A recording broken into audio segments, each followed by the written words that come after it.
Hi friends, welcome to Saritha's vlog. எல்லோரும் எப்படி இருக்கீங்க? நல்லா இருக்கீங்களா? இன்றைக்கி வந்து பார்த்திங்கன்னா நான் பூண்டு சட்னி தான் அரைக்க போகிறேன். அதாவது பூண்டு கார சட்னி. இப்போ இந்த சட்னிக்கு வந்து பார்த்திங்கன்னா தேவையான பொருள் என்னங்கிறதெல்லாம் பார்த்துடலாம். இப்போ வந்து பூண்டு வந்து பார்த்திங்கன்னா நான் அது வந்து நாட்டு பூண்டு தான், சின்ன சின்ன பூண்டு. இது ஒரு 3 பூண்டு ஃபுல்லாக உரிச்சு வச்சுருக்கேன். அடுத்து வந்து சின்ன வெங்காயம் சும்மா ஒரு 10-12 சின்ன வெங்காயம் எடுத்து வச்சுருக்கேன். பூண்டு தான் அதிகமாக இருக்கணும், சின்ன வெங்காயம் கம்மியாக இருக்கணும். சின்ன வெங்காயம் இல்லைன்னா பெரிய வெங்காயம் நீங்கள் போட்டுக்கலாம். இருந்தாலும் வந்து சின்ன வெங்காயம் போட்டால் அது ஒரு டேஸ்ட்டு நல்லாயிருக்கும். புளி ஒரு கோழி குண்டு அளவு புளி எடுத்திருக்கேன். தேவையான அளவு உப்பு, காஞ்ச மிளகா நான் ஒரு 15 மிளகா எடுத்திருக்கேன். இது காரம் ரொம்ப கம்மியாக இருக்குது. இந்த மிளகா எவ்வளவு போட்டாலுமே காரம் தெரியல, அதனால் நான் 15 மிளகா எடுத்திருக்கேன். உங்களுக்கு வந்து காரம் வந்துட்டு உங்களுக்கு வந்து காரமான மிளகாவாக இருந்தால் நீங்கள் ஒரு 10 மிளகா போட்டுங்க. அதுவே வந்துட்டு உங்களுக்கு காரத்துக்கு தகுந்த மாதிரி போட்டுங்க. இப்போ வந்து பார்த்திங்கனாக்கா இவ்வளோ தான் இதுக்கு தேவையான பொருள். எண்ணெய் நம்ம வந்துட்டு தாளிக்கிறதுக்கு என்ன வேணும், இதை வதக்கிறதுக்கு என்ன வேணும், அவ்வளோதாங்க. மற்றபடி வேறு ஒன்றும் இல்லை. இப்போ நம்ம இதை வந்துட்டு எப்படி செய்யலாம்னு பார்க்கலாம். அதுக்கு முன்னாடி என்னோடய சேனலை மறக்காமல் சப்ஸ்கிரைப் பண்ணி வச்சுக்கோங்க. பாருங்கள், நான் ஒரு 2 ஸ்பூன் எண்ணெய் ஊற்றிருக்கேன்.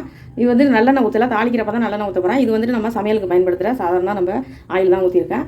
அதாவது கோல்டு வின்னர் கொஞ்சம் ஊற்றிருக்கேன். இப்போ வந்து நம்ம ஃபஸ்ட்டு பூண்டு போட்டுடலாம்.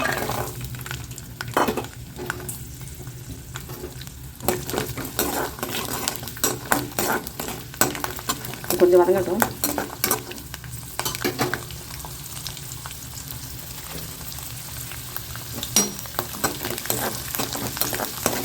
இந்த பூண்டு வந்து நல்லா நாட்டு பூண்டு இருக்குது பாருங்கள். சின்ன சின்ன பூண்டெல்லாம் போட்டு செஞ்சோம்னாக்கா இந்த சட்னி வந்து சூப்பராக இருக்கும்.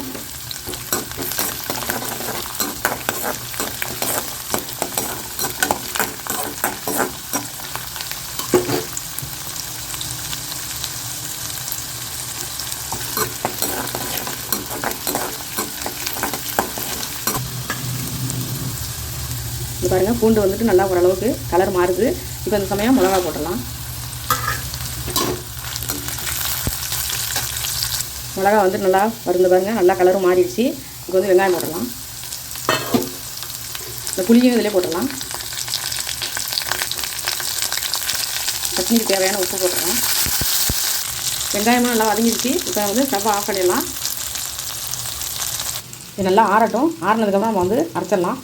நல்லா கொஞ்சம் நைஸாகவே அரைச்சிடலாம். அப்படியே பாருங்கள், இறக்கி வச்சதுக்கப்புறம் கூட எண்ணெயில் அப்படியே வெந்துக்கிட்டு இருக்குது. பாருங்கள், சட்னி அரைச்சிட்டு வந்துட்டேன். பார்க்கவே கலர்ஃபுல்லாக இருக்குது. இப்போ நம்ம இதில் மாற்றிடலாம். இப்போ எல்லாத்தையும் எடுத்து இதில் போட்டுட்டு நம்ம தாளிச்சிட வேண்டியதான். ஏற்கனவே நல்லா வதக்கிட்டோம். இப்போ தாளித்து ஊற்றினா மட்டும் போதும். பாருங்கள், தாளிக்கிறதுக்கு மட்டும் நல்லெண்ணெய் ஊற்றிருக்கேன். கடுகு, பெருங்காயத்தூள், கருவேப்பிலை, அவ்வளோதான். ஏற்கனவே நம்ம வதக்கினதுனால நம்ம வந்து அடுப்புலலாம் வச்சு கொதிக்க வைக்க தேவையில்லை. இப்போ இவ்வளோ தான். சட்னி சூப்பரான ஒரு சட்னி, பூண்டு சட்னி ரெடி. சுட சுட இட்லி, தோசை, பணியாரம்லாம் வச்சு இது தொட்டு சாப்பிட்டோம்னா அருமையாக இருக்கும்.